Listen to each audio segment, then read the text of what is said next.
আসসালামু আলাইকুম ভিউয়ার্স। মাঝখানে কিছুদিন টানা বৃষ্টি হয়েছিল আর সেই বৃষ্টির কোনো এক সন্ধ্যায় তৈরি করেছিলাম এই চাপটিটা।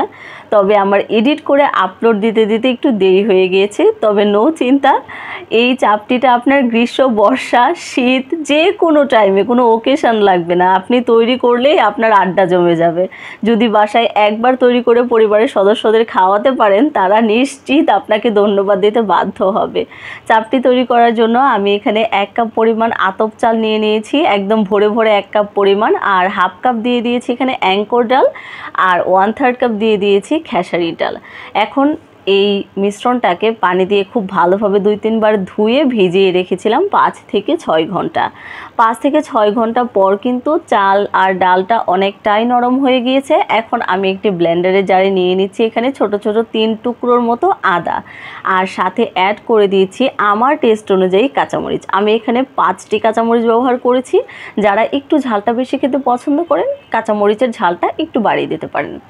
তারপর বড় সাইজের 2টি পেঁয়াজ দিয়ে দিয়েছি কয়েক কোয়া রসুন, আর দিয়ে দিচ্ছি বিলাতি ধনেপাতা, যেটাকে বলে, আপনারা কি নামে ডাকেন এই ধনেপাতাটা জানি না, তবে আমরা বিলাতি ধনেপাতা বলি।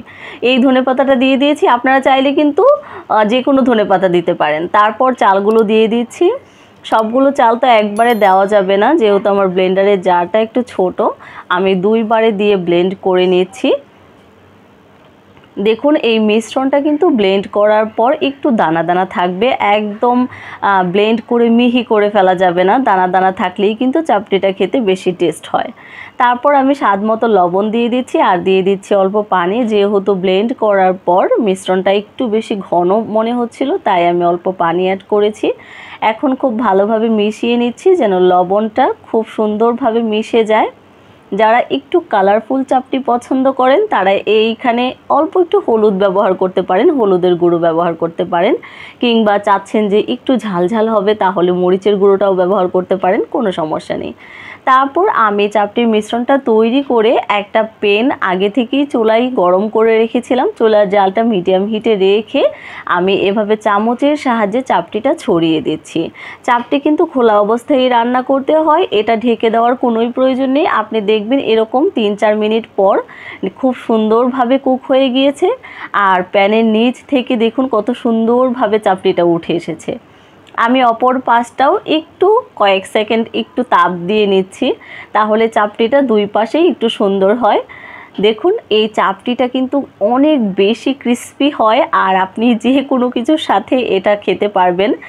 সেটা আপনার ঘরের যে কোনো হাতে তৈরি সালাদ হোক, কিংবা গরুর মাংস হোক, গরুর মাংস হলে তো আর কথাই নেই, কিংবা যে কোনো ধরনের ভর্তা হোক, আপনার যে কোনো কিছু দিয়েই এই চাপটিটা ভালো লাগবে। আর আমি তো শুধুই খেয়েছি, আমার কোনো কিছুই সাথে লাগেনি, আমার কাছে এটা শুধু খেতেই অনেক বেশি মজা লেগেছিল। আমি এখানে চাপটির জন্য একটা সালাদ তৈরি করে নিয়েছিলাম।